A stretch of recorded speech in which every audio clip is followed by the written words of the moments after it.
seputar isu-isu pemerintahan, organisasi, dan kehidupan sehari-hari. Perkenalkan, nama saya Sipa Fauzia dan teman saya Pasian. Dan hari kita betul banget nih Kak Sipa. Dan hari ini kita akan membahas topik yang penting banget tapi sering dianggap sepele, yaitu etika komunikasi dalam organisasi, khususnya di lingkungan pemerintahan. Bener banget tuh Je. Tentunya kita di sini nggak cuma berdua ya. Kita udah kedatangan nih seorang narasumber kita yang luar biasa, yaitu Ibu Haji Encup Suplika, SKM MMKes. Beliau sebagai staf ahli Bupati Kabupaten Serang bagian SDM dan Kesar. Selamat datang Ibu, terima kasih. Terima kasih, alhamdulillah. Langsung aja nih ya Bu ya, kita mau nanya-nanya sedikit nih. Sebenarnya seberapa penting sih Bu komunikasi dalam sebuah organisasi itu, khususnya di dalam pemerintahan ini? Baik, Siva sama Fajriah ya. Iya, betul. Kalian kuliah di mana? Di Universitas Pamulang Kota Serang Ibu. Pamulang Kota Serang. Umpam ya. Iya Ibu. Dekat. Terima kasih ya atas kehadirannya di sini, ketemu Ibu. Perempuan itu harus yang perempuan hebat ya. Iya, benar sekali. Kenapa harus ada etika komunikasi dalam sebuah organisasi, terutama di lingkungan pemerintahan? Itu bukan sekadar penting, tapi fundamental. Tanpa etika komunikasi yang baik, banyak hal bisa berantakan meskipun sistemnya sudah bagus. Karena di dalam konteks pemerintahan, etika komunikasi berperan besar dalam menjaga kepercayaan publik. Masyarakat menilai pemerintah bukan hanya dari kebijakan, tetapi juga dari cara menyampaikan informasi, bahasa yang jelas, sopan, tidak menyinggung, dan transparan akan membangun kepercayaan. Sebaliknya, komunikasi yang arogan, tidak berkonsisten, itu juga akan menimbulkan ketidakjujuran dan bisa memicu ketidakpercayaan bahkan publik. Jadi di dalam etika komunikasi itu harus betul-betul bagaimana menjaga, menentukan kelancaran kerja, hubungan antar pegawai, atasan, bawahan, sampai lintas instansi sangat tergantung pada cara berkomunikasi yang baik. Sebetulnya tidak di pemerintahan aja ya, kalau komunikasi itu harus yang baik, karena kalau kayak kita, apalagi yang memberi pelayanan ya, dengan muka yang tidak memberi senyum aja udah kita yang dilayani sudah tidak merasa enak. Jadi kalian ini penerus bangsa, bagaimana menghadapi masyarakat yang bertanya, masyarakat yang butuh. Jadi kita gampang jawab, senyum dulu. Kalau udah senyum mereka akan nyaman dan mereka akan menerima apa yang kita katakan. Selanjutnya Ibu ya, kalau kita lihat dari fakta lapangan, terkadang ada komunikasi yang kaku, itu sebaiknya bagaimana Ibu ya? Ya itu tadi, bagaimana kita menghindari komunikasi itu bisa dipercaya masyarakat. Karena pertama, membangun kepercayaan masyarakat itu tidak mudah ya. Jadi itu tidak mudah.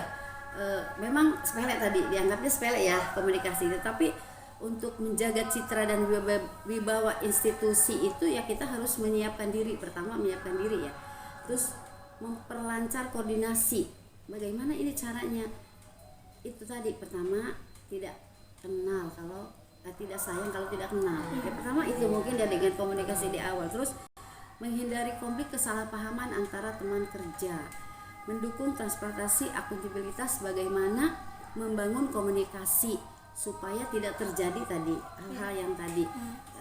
Komunikasi itu sangat penting, walaupun hal kayak datang ke kantor Dukcapil yang pelayanan, rumah sakit, puskesmas, kita dalam posisi sakit datang, kalau diterimanya dengan komunikasi baik, halo Ibu, ada apa, ada yang perlu dibantu, ya pasti dia enak ngomongnya. Tapi kalau begitu datang muka kamu sudah asem, sudah judes, ngomongnya juga apa yang tadinya mau diomongin, sakit kepala, sakit perut, lupa. Jadi apa gitu kan, jadi males itu ya. Jadi males ya. Ya, jadi males. Berarti bukan hanya caranya aja Bu ya, Iya, tapi kan iya. konteksnya sesuai dengan siapa yang dihadapi gitu kan iya, ya Bu iya, ya. iya. Karena kalau etika komunikasi itu diabaikan, dampaknya bisa serius, mulai dari miskomunikasi, pelayanan buruk, sampai turunnya kepercayaan publik.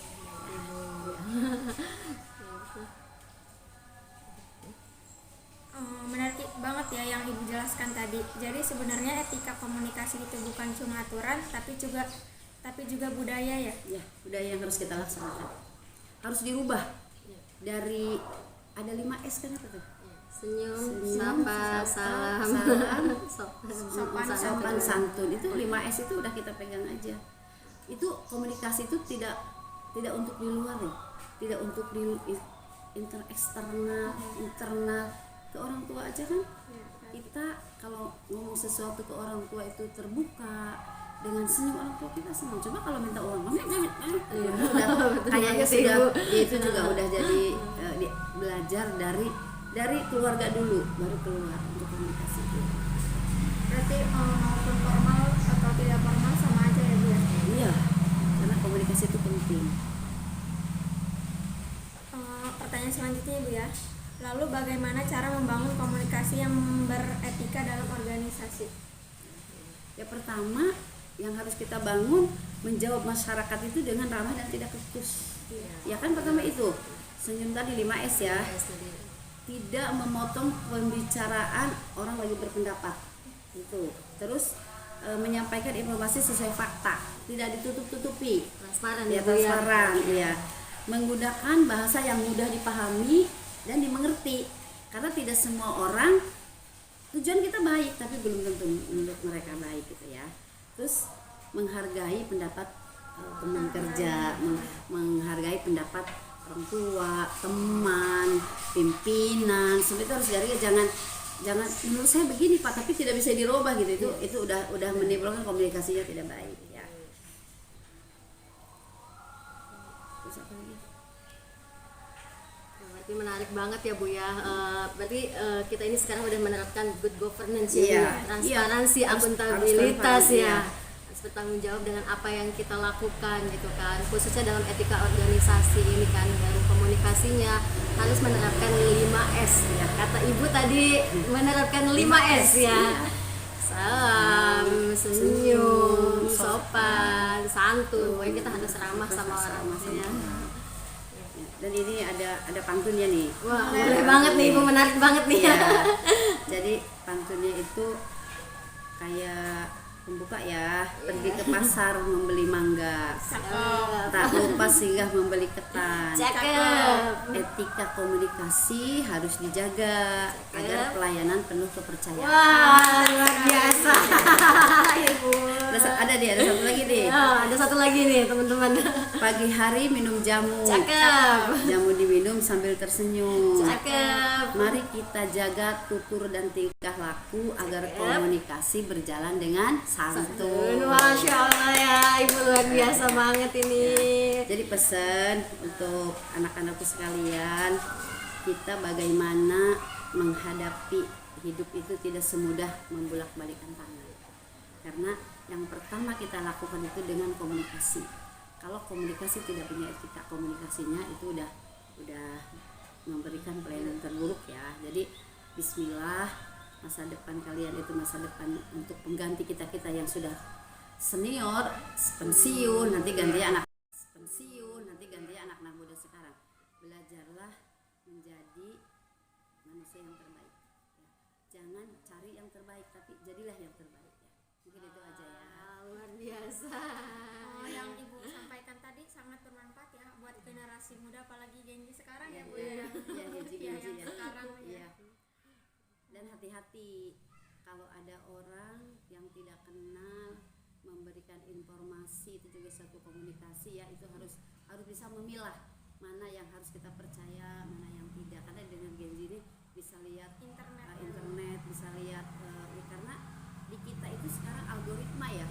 Kalau sekarang lagi algoritmanya ke arah mana itu semua booming ya. Kita harus bisa memilah mana yang untuk dikonsumsi untuk kita dan mana yang harus diabaikan, karena tidak semuanya informasi itu mungkin membawa kebaikan.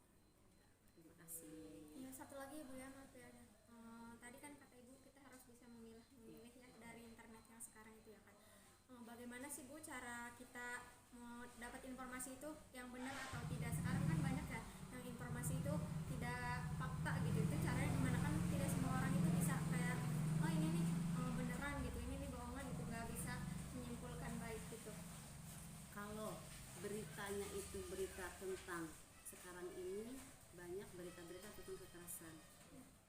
kekerasan pada anak dan perempuan. Kita sebagai orang harus menjaga ya. Kalau berita itu menjadi pelajaran, ya itu kita. Tapi kalau untuk jadi contoh, kan gitu ya. Iya. Kayak sekarang ada, sebetulnya ibu kurang setuju ya kalau ada berita-berita yang anak-anak sekarang tuh jadi contohnya begini, cara apa gitu, negatif lah, Iya. itu jangan dicontoh maksudnya gitu. Jadi kita bisa memilah, oh kalau ada hal-hal berita yang oh ini ada kekerasan pada perempuan, ada kekerasan pada anak, apa sih harus kita hindari, itu bisa dibaca Dijadikan ya, bahan jadi bahan pembelajaran ya, Bu, ya. pembelajaran gitu. Bukan Jangan justru jadi oh ini Malah begini kok diikutin. diikutin. Jadi informasi ke teman-teman cewek harus hati-hati, dan kita jaga diri sebelum menjaga orang lain. Jaga diri kita dulu, siapa dia, siapa yang harus kita kasih informasi, dan jangan sampai memberikan informasi pada orang-orang yang salah, karena di sekeliling kita itu belum tentu orang semua menjadi memberikan informasi kita. Justru kadang orang terdekat Iya, yang malah ini yang hindari dengan ya utamanya sih ya kalau kita orang Islam ya berdoa sama Allah ya. Iya. Sholat 5 waktu jangan ditinggalin, berdoa, tidak minta pertolongan ke siapapun. Pertama doa orang tua, yang kedua ke Allah SWT. Itu insya Allah kalau kalian tidak meninggalkan sholat 5 waktu, insya Allah hidup kalian sukses. Insya Allah ya, menarik banget ya teman-teman ya. Tadi Ibu juga sudah menyampaikan pesan-pesannya nih buat kita nih para Gen Z ya, anak-anak muda zaman sekarang nih, dalam etika berkomunikasi harus menerapkan 5S, harus memilah dari mana sumber komunikasi itu gitu kan, menghargai pendapat orang lain. Wah, luar biasa banget ya kita kali ini. Penjelasan yang dari Ibu sampaikan itu sangat luar biasa ya, sangat Iya. bermanfaat terutama bagi kami yang mendengarkan ya, yang pertama mendengarkan. Sebelumnya saya mohon maaf ya udah mengganggu Ibu. Lebih senang kalau ada hal-hal yang infonya kurang ini Bu, nggak apa-apa lewat. Ya, lewat ini. Terima kasih banyak ya Ibu ya, mohon maaf yang mengganggu waktunya, dan terima kasih ya teman-teman yang sudah menyaksikan podcast kami bersama Ibu Hajah Encup Suplika dari staf ahli Bupati bagian SDM dan Kesra. Semoga bisa bermanfaat buat kita semua. Sampai ketemu di podcast kita selanjutnya. Wassalamualaikum warahmatullahi